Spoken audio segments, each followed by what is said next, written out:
Freestyle Travel. Hey, everybody. This is the Freestyle Travel Show, and I am your host, Kenny Flannery.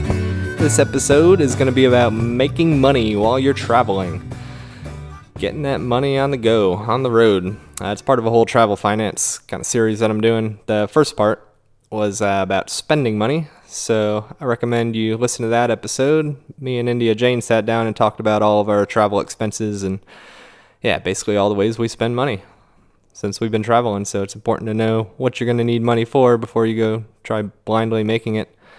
So listen to that episode first if you get a chance.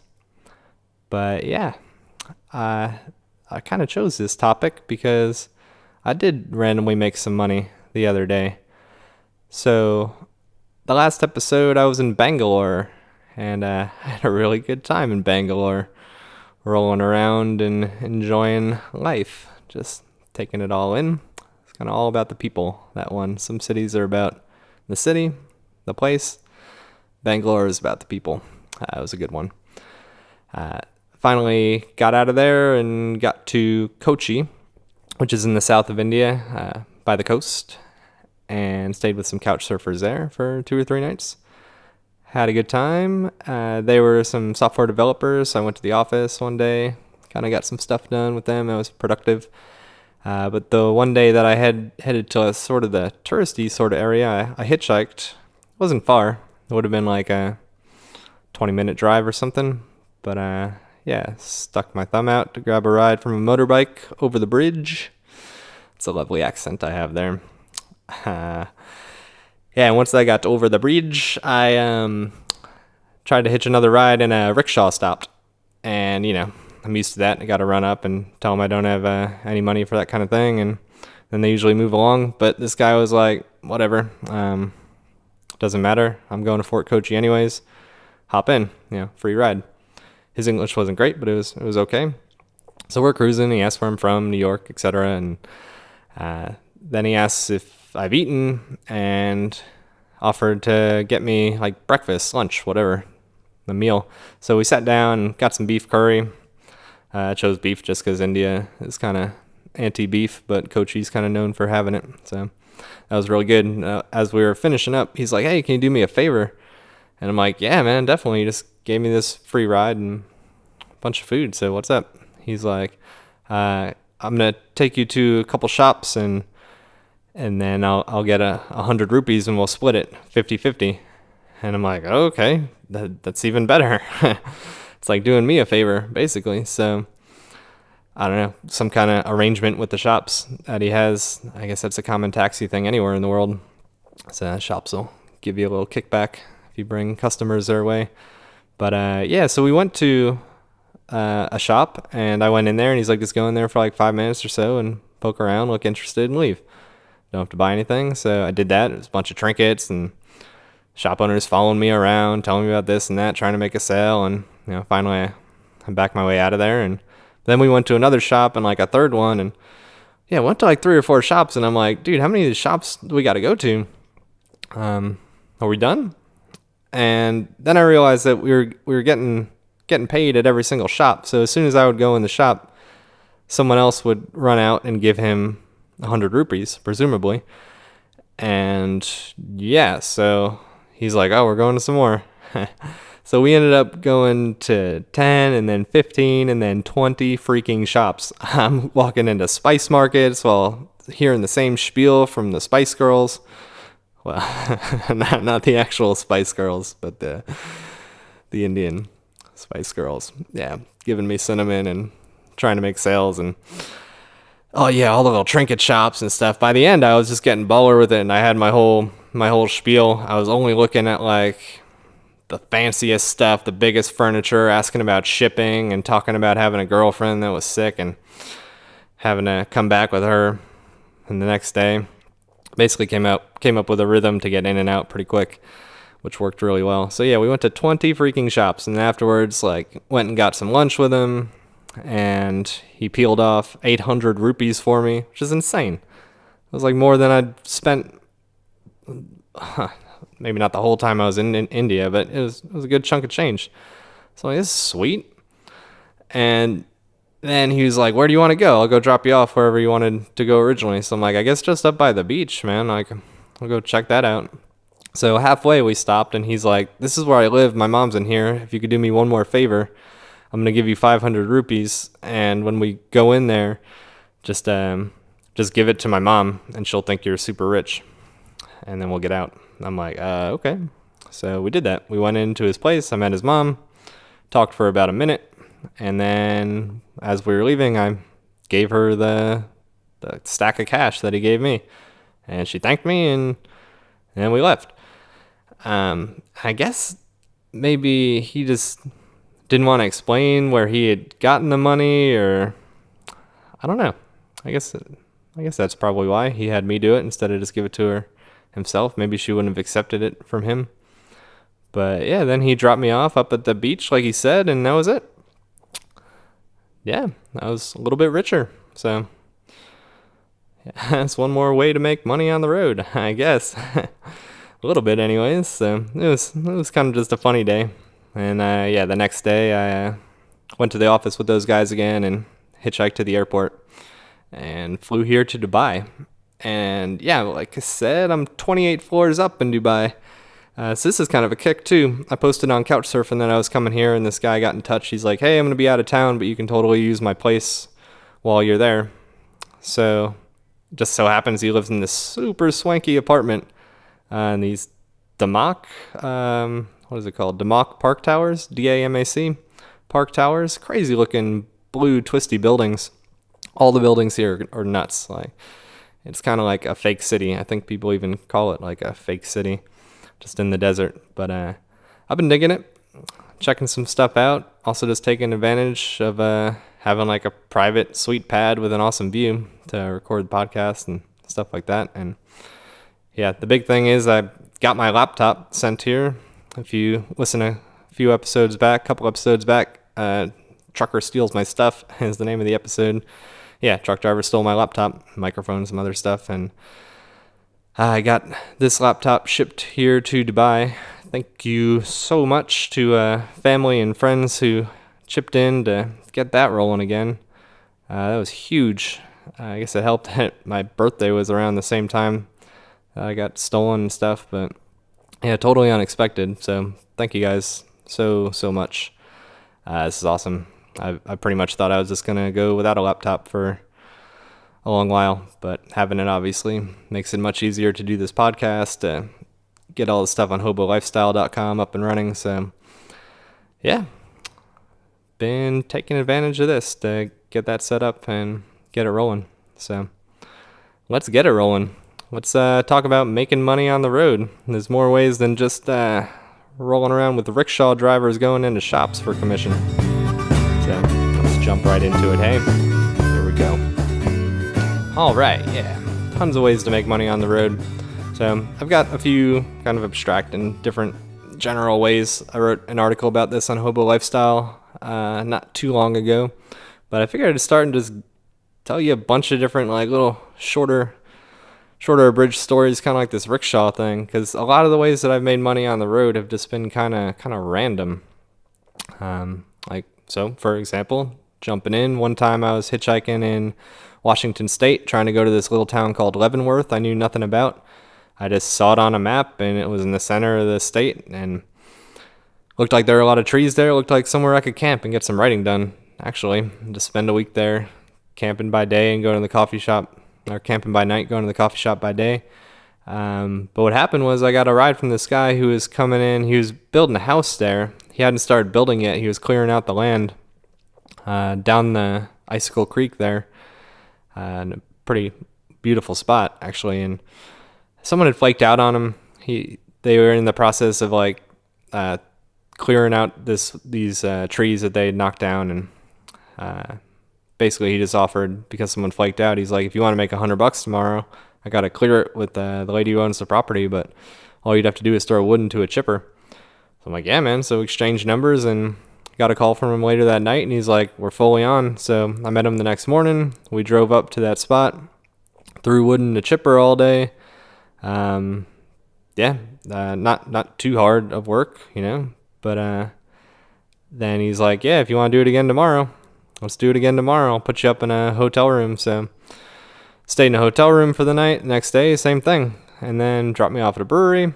Sweet, $200 in my pocket. Good to go. So that's one way I made $200. And if you listen to the spending money episode, like, hey, you know, when you're traveling, $200 can go quite a long way. So that was one time. Actually, shortly after that, maybe like a week later or something, I was thinking of going to Bend, Oregon, and realized that my friend, a brewer who I'd known from Salt Lake City, I discovered lived in Bend, Oregon. I was just stumbling around couch surfing and saw he was there, and I gave him a call because I still had his number, and I was like, dude, you live in Bend? And he's like, yeah, man, I got headhunted by this brewery. I'm working here now. It's awesome. And it just so happens that me and this guy have the exact same birthday, same year, everything, May 21st, 1985. And this was like a couple days before that particular year. So I'm like, dude, I'll get down there and we'll celebrate our birthday. It'll be awesome. So did that, and that night he's like, we got a new bottling machine at the brewery. If you want to come in and make some money, you can work on the bottling line. So that's what I did. I spent a few days working at a brewery, just drinking some beers, throwing empty bottles on the line, assembling 6-packs, stuff like that. Pretty chill, and just being in a brewery is always a good time. And made a little bit of money, and also got paid in plenty of beer. And I was staying with the head brewer. There was no shortage of beer that time around. So yeah, that was another good little grab for some cash. And yeah, that's how it usually works out. This rickshaw thing was not a ton of money, but that was random as well. And anytime that happens, almost I jump on it. Like I was in Austin, Texas, couch surfing, and this guy was going to go to a warehouse and move some stuff, and they needed an extra person, and I helped out that day. I think I made I can't remember, $50 or $100 that day just moving stuff around in the warehouse. Especially if you let it be known that like you're willing to do some work. Like people tend to help you out if they can. Like another couch surfer I stayed with had like some pretty serious yard work to be done. And yeah, offered to pay me to do it. And I was like, okay, sure. Like, I probably would have done it for free and told her that. But she's like, no, it's going to be a lot of work, so I'll pay you for it. So yeah, did that. Got some money. But beyond all these little like things that come up, these little like day or 2-3 days worth of work, one of the things that I've done year after year, not every single year, but definitely when I can, is harvest season. And there's harvests all over the world for fruits, for all kinds of stuff. In my case, it was marijuana. In California, medical marijuana has been legal for a while, even before, Colorado went recreational and all this and that. So trimming jobs is what it's called, are readily available. And it's not too hard to find. I first discovered this whole marijuana harvest scene, trimming. I met some really cool people in Vancouver, and we hitchhiked down to San Francisco, just the three of us. That was a great trip, really good trip. And they were onto it. I'd never really thought about it before, where marijuana was grown or cared too much about it. I smoked here and there, but yeah, never really thought too much about it. And so they were, we were kind of in the mode of, we were still tripping down, like enjoying ourselves, but also like kind of asking around. And nothing really came of it. We got to San Francisco, had a hell of a time there, and they flew back to Canada. And just like a couple days later, I got a call from one of the people that we had met, and they're like, dude, there's some work if you guys want to come back up. I'm like, oh, well, they flew back, but I can come back up. So that's what I did. I hitched on up there.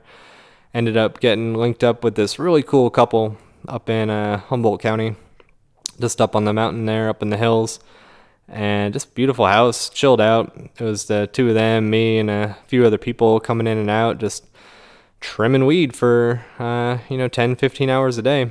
And it's pretty simple. Just usually they'll pull the branches off the plants, and you're just knocking the buds off the stems and trimming them down, making them look good. And you can get paid anywhere from $20 to $25 an hour. obviously you can get more or less, I'm sure, but I'm just saying generally what it is.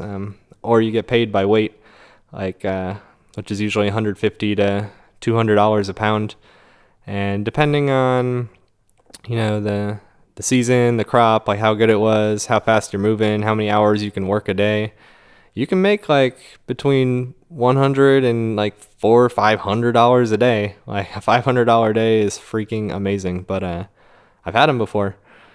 And so obviously you add that up, you can stick around for 2-3 weeks or even like a couple months if you want to, and just bank on that. So the years that I've done that, it's basically been my entire year rolled into a month, give or take a couple weeks. Make several $1,000s, and you're just good for the entire year. So yeah, like I said, besides the marijuana harvest, which I'm sure goes on in other places too. I know it goes on in Oregon and yeah, all around, but California around October is when it's most prevalent, October, November. So if you can get yourself in that area, start meeting some people.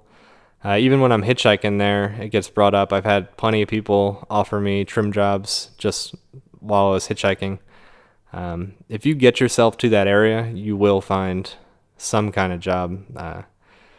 And just, be careful. There are some shady people, like, I'm not talking about safety or anything really, but just getting paid. Just make sure you get paid. Because, not everybody's above board. So find a good situation and ensure that you're getting paid before you put in way too much of your time. Yeah, there's other harvests around the world. I know Australia is pretty popular for that. Not for marijuana as much. I think that goes on too, where you can get paid, but just the fruit harvests, you can get quite a bit of money actually as well. It can be hard work, but that's what you're doing. You're making some money. So yeah, harvest is a big one. So that's generally most of the ways that I've made money. Other than that, you can make money online as well, which I've done a little bit, and it's starting to get a little bit better. It's getting more traction. But basically it comes down to like travel blogging and travel vlogging, making videos.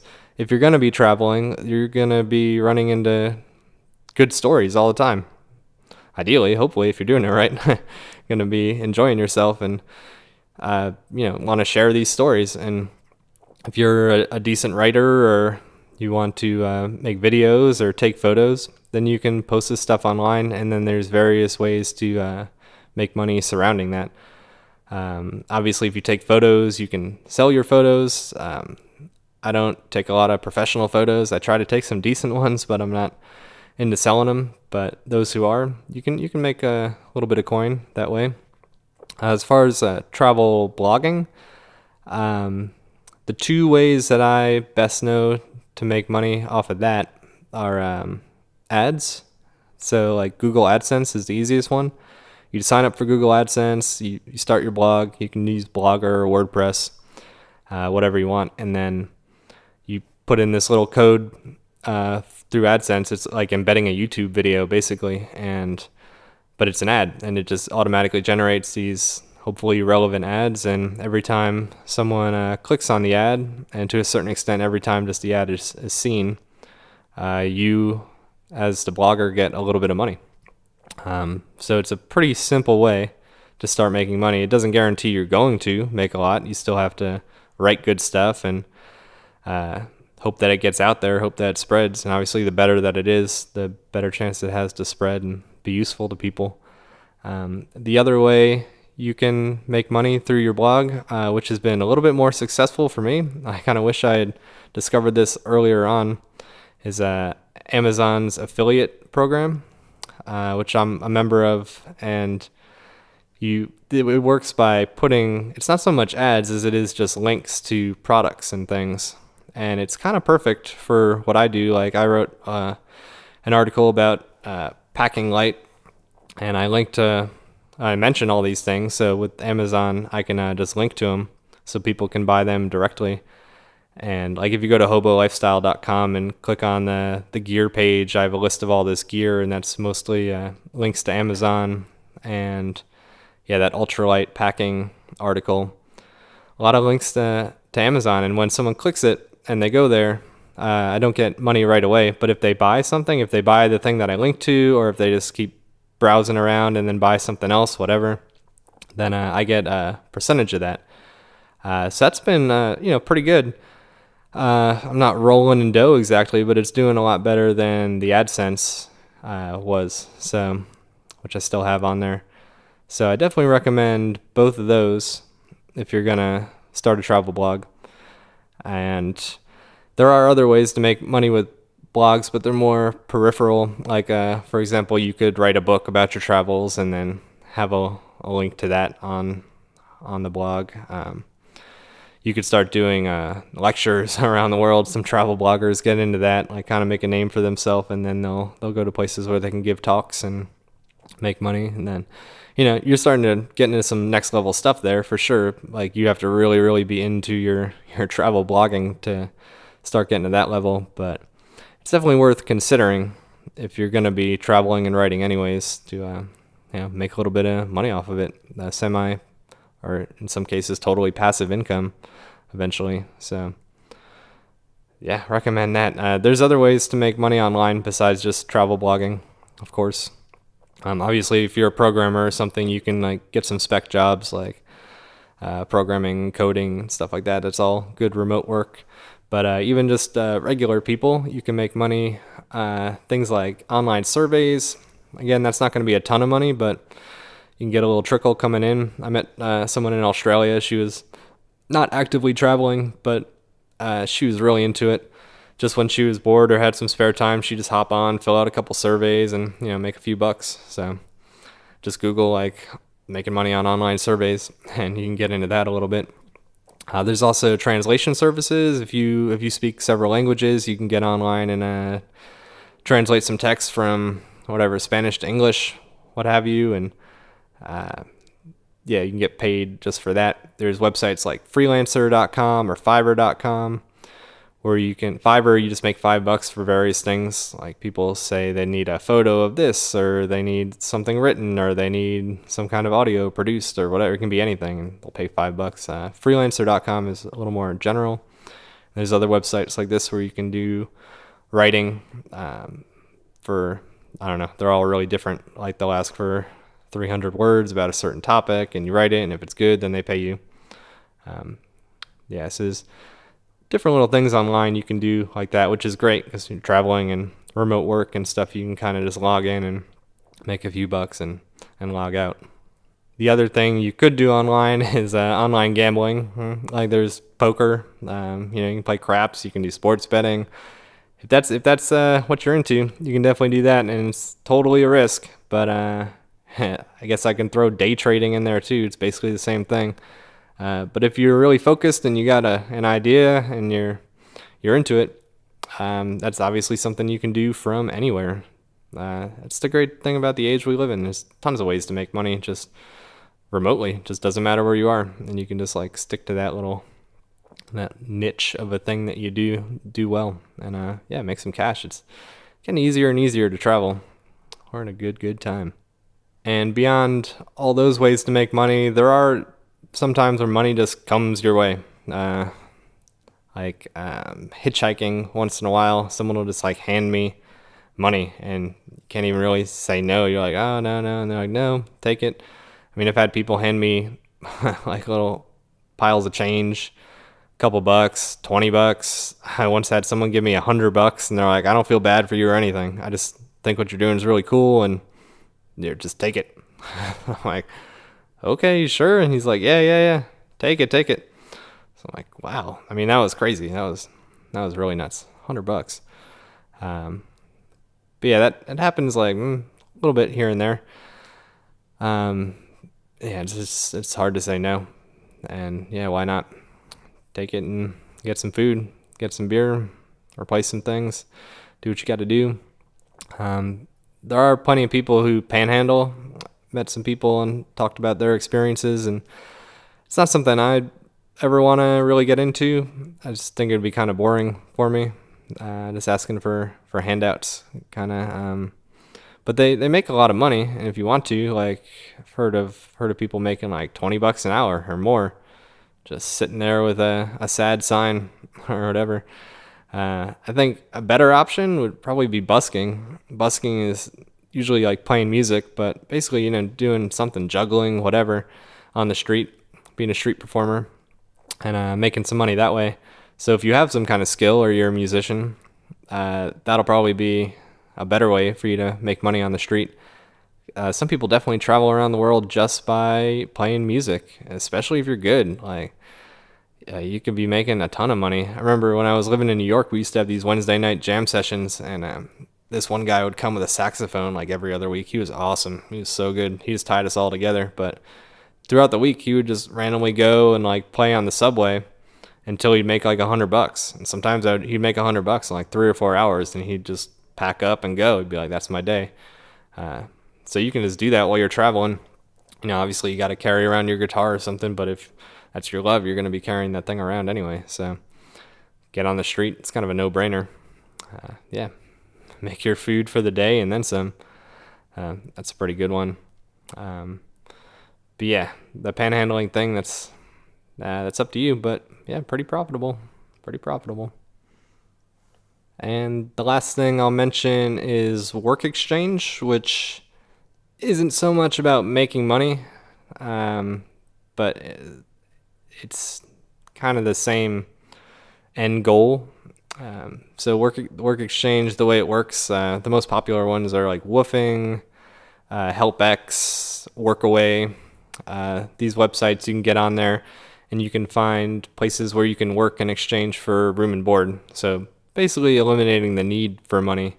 If all your food and your stay is covered, then in some cases you'll be spending no money if you have no debt or anything else.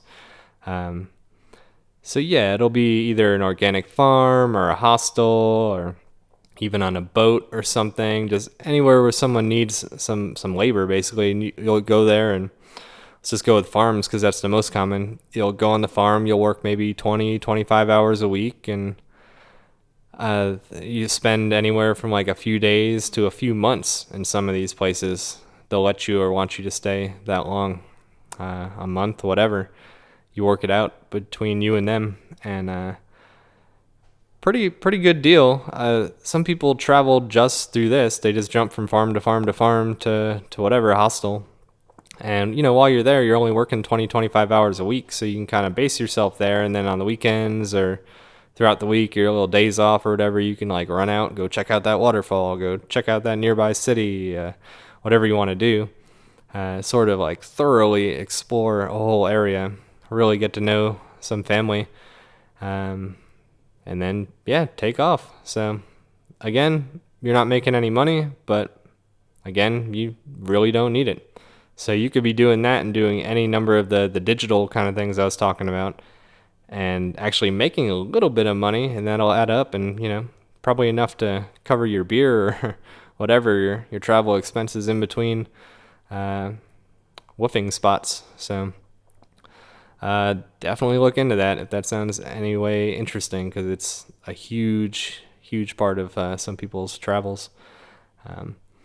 So yeah, that's pretty good overview of all the ways you can make money, and just get creative. Like, if you have a project, start a project. Like, I made that the bivy pack, the backpack that turns into a tent. It was just an idea for so long, and then finally did a Kickstarter for it, raised some money, made a bunch of backpacks, and shipped them all out. And yeah, I didn't make as much money as I thought I was going to, just because shipping ended up being a little bit more and had to get way more materials and took a little more time than I thought, but it was a labor of love.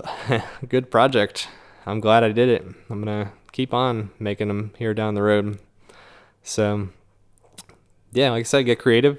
If you got some ideas, just do it, and who cares if you got to, spend a few weeks in one spot or longer. It's not all about just traveling. It's about having a good time and doing what you love, just loving your life and doing the things that make you happy. So that means you're in one spot for 2 weeks, 2 months, 2 years, or freaking lifetime, whatever. Or it means you're bouncing around constantly, going. As long as you're heading towards your happiness, you're living in your happiness, then yeah, you're doing it right. So yeah, whether that takes money or not, but I hope these little tips and tricks, hope there's at least one or two in there that'll put an extra couple bucks in your pocket, move you right along. So yeah, good times. Yeah, that wraps up making money. So yeah, that between that spending money episode, this making money, the next travel finance show episode is going to be about handling money. So that's going to get more into, bank accounts, hiding cash, stashing it, using credit cards, PayPal, all the different ways to manage whatever cash you have in decent little ways. So I'm not sure when I'll get that one up, but that's the next one coming in this little series. I'm moving on to Europe from here in Dubai. Tomorrow night, actually. Damn, I gotta fly to Bulgaria, and I get in at like midnight or something. I gotta figure out if I'm couch surfing or camping or something, just because that's a weird time to get to a city. But yeah, so the next episode will be recorded either there in Bulgaria or might head to Greece or something. I'm not quite sure. Clearly making this up as I go along. But yeah, I'll be in Europe in general for a few months, I guess. There's actually a Hitch gathering if you're in Europe. I think it's going to be in Portugal. Still some debate over that, but usually is the start of August. So I imagine if I'm anywhere reasonably close, I'm going to be going to that. Should be good times ahead. But yeah, if you got any questions or comments or want me to read something on the air, you can email freestyletravelshow@gmail.com, and you can also reach out or see what I'm posting about at Free Travel Show on Twitter or Freestyle Travel Show on Facebook. And then, of course, there's HoboLifestyle.com with all my stories and good stuff. And I'm at Hobo Lifestyle on Twitter, Facebook, Instagram, YouTube, all over the place. So, yeah, look for me there. Listen to me here. And, I will see you down the road. With all my shit straight, I'll get my